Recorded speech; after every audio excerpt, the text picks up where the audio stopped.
the final segment. We've got Lord Monckton on tomorrow from Copenhagen, Denmark. Very excited about that. He's reportedly going to give us a full hour, but he's joining us from a cell phone on the ground. That should be interesting.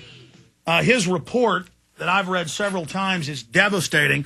ClimateGate caught green-handed. You can go to Infowars.com and link through to it, or go directly to his website and get it.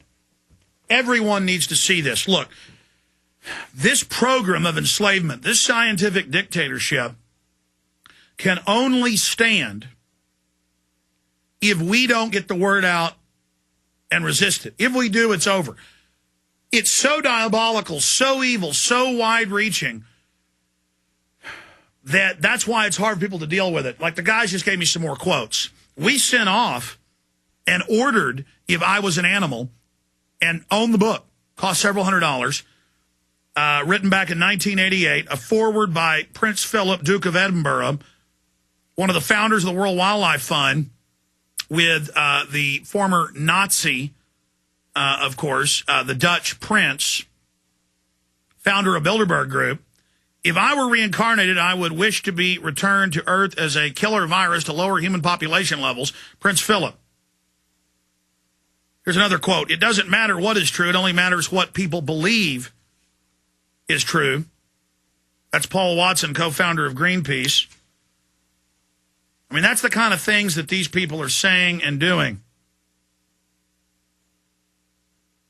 And now the UN, I meant to get to that today. I'll cover it more tomorrow. On the UN website says world religion, Al Gore's launching it. That was in the 1996 Biological Diversity Assessment, where they just calmly talk about how ancient cultures had it right with war and human sacrifice and pestilence. We need to bring that back. What did State Department Memorandum 200 say? Henry Kissinger, CIA memorandum. As well, it was declassified under the State Department. He said, we need to tie IMF and World Bank money to the third world, to them reducing their population and their births by at least 50%. We'll also use war and famine to get the job done. And he also proposed people, if they didn't cut their food intake, wouldn't get IMF and World Bank funds, which are just made up out of nowhere. It's the case for killing Granny. These control freaks see the world as theirs, and they don't like us eating up their resources. They want the Hitlerian living space for themselves. They believe that they are God. They believe that we need to get out of the way for them. But the good news is, 2 weeks into ClimateGate, the establishment tried to ignore this. They tried to laugh at it. Now, governments are calling for investigations. More and more criminality is coming out. In Australia, the carbon tax failed last week. Members of the government are resigning. The opposition party to the carbon tax is now become second in command, front benchers in the parliament. People are now finding out it isn't just a bunch of stupid tree huggers that were wrong. They knowingly lied. They knowingly are eugenicists. They're knowingly complete and total sickos.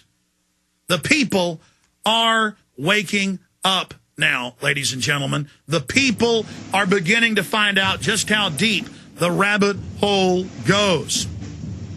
The people are now ready to see endgame blueprint for global enslavement. Whatever you do, get the YouTube, get the Google of this, email it to everyone you know. Don't stop.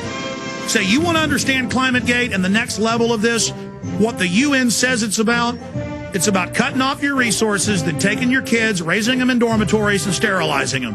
It's the Chinese one-child policy that the U.S. and England paid them to implement in 1981 as part of a secret treaty now declassified. Great job, crew. Retransmission, jam-packed, starts now. Jesse Ventura, Lord Monckton, and others live tomorrow. Be sure and join us.